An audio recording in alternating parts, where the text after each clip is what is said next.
नमस्कार, मी आहे मीनाक्षी. आपल्या मराठी यूट्यूब चॅनलमध्ये तुमचं मनापासून खूप खूप स्वागत. आज आपण इथे सुकी कर्दीची भाजी बनवणार आहे. कोणी ह्याला कर्दी बोलतं तर कोणी ह्याला मोठी सुकट बोलतं. तर मी अशी साफ करून घेतलेले आहे. ह्याचे थोडे डोके असतात, थोडेसे पाय असे असतात, ते असे साफ करून घ्यायचे आणि थोडंसं गरम पाणी करून घ्यायचं आणि त्याच्यामध्ये 2-3 मिनटं भिजायला ठेवायचं. आपल्याला तर माहिती आहे सुकी मच्छी खडकावरती कुठे असं सुकायला टाकतात तर रेती वगैरे लागलेली असते त्याला. तर मग असं 2-3 मिनटं आहे ना पाण्यात भिजायला ठेवायचे आणि स्वच्छ 2-3 पाण्याने धुवून घ्यायचे. नंतर थंड पाण्याने हे बघा 2-3 मिनटं भिजायला ठेवले आणि स्वच्छ अशी धुवून घेतलेली आहे. तर थंड पाण्याने धुतली तर रेती वगैरे लवकर निघत नाही, पण गरम पाण्यात 2 मिनटं भिजायला ठेवली तर रेती वगैरे सगळे निघून जाते. आणि मी लोखंडी कढईमध्ये बनवणार आहे. तर इथं मी थोडंसं तेल टाकून घेतलं आणि जिरी मोहरीची फोडणी दिली आणि इथे मी लसूण आणि अद्रक आहे ना असं खिसून घेतलेलं आहे, ठेचून बारीक खिसणीनं. तर त्याची फोडणी छान बसते. आणि अशी सुकी मच्छी वगैरे करायची असेल, सुके बोंबील वगैरे, तर असंच अद्रक लसूणीनं ठेचून टाकायचं तर त्याची अशी वेगळी टेस्ट येते, चांगली चव येते. आणि थोडासा कांदा टाकून घ्यायचा त्याच्यामध्ये, तो पण चांगला परतून घ्यायचा कांदा. ह्याचा रस्सा पण बनवला जातं. त्याच्यामध्ये एखादा बटाटा आहे ना असा कापून टाकायचा, बटाटा टाकायचा किंवा आणि सुकी भाजी पण होते घेवड्यामध्ये, कांद्याच्या पातीमध्ये. वांग बटाटा असेल तर त्याच्यामध्ये पण ह्याची कर्दीची भाजी ना खूप मस्त होते, सुकी भाजी. आणि थोडासा कढीपत्ता टाकायचा त्याच्यामध्ये. मी पण खूप घाईघाईमध्ये बनवले आणि आज मी चाललेले आहे गावी. आता इथून पुढे गावचे 1-2 व्हिडिओ येतील आपले.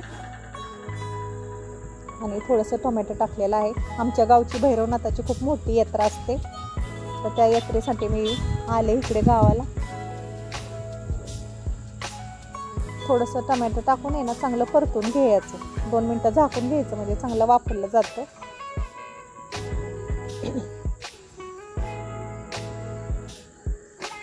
आता आज तर काय देवाच्या लग्नाला तर काय जायला भेटलं नाही आहे.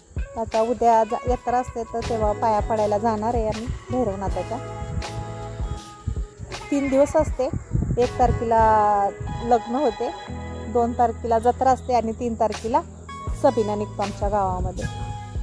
खूप गुलाल वगैरे खेळला जातो. मी तर खूप वर्ष जत्रा बघितलीच नाही आहे, ती सुट्टीच नसते, कारण का एप्रिलमध्ये जत्रा येते ती भैरवनाथाची. आणि आत्ता आले मेमध्ये. कशामुळे आले ती, आपला धोंड्याचा महिना निघाला ना त्याच्यामुळे जत्रा पुढे सरकली जराशी. ह्याच्यामध्ये मी हळद धना पावडर थोडीशी टाकून घेतले आणि लाल तिखट आणि हे कर्दी टाकून घ्यायची त्याच्यामध्ये आणि चांगले मस्त असं फ्राय करून घ्यायचं, परतून घ्यायचं चांगलं त्याच्यामध्ये. ह्याच्यामध्ये थोडीशी बारीक कैरीच्या फोडी कापून टाकायच्या किंवा कोकम टाकायचं, चिंच टाकायची.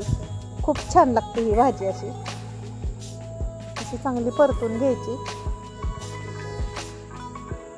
भाकरी सोबत भारी लागते एकदम खायलाही.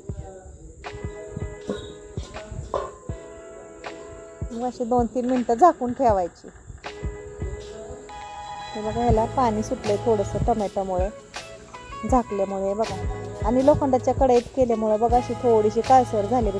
केली ना भाजी की लगेचच आपण अशी काढून ठेवायची, जास्त वेळ ठेवायची नाही त्याच्यामध्ये, नाही तर मग खूप काळी होते.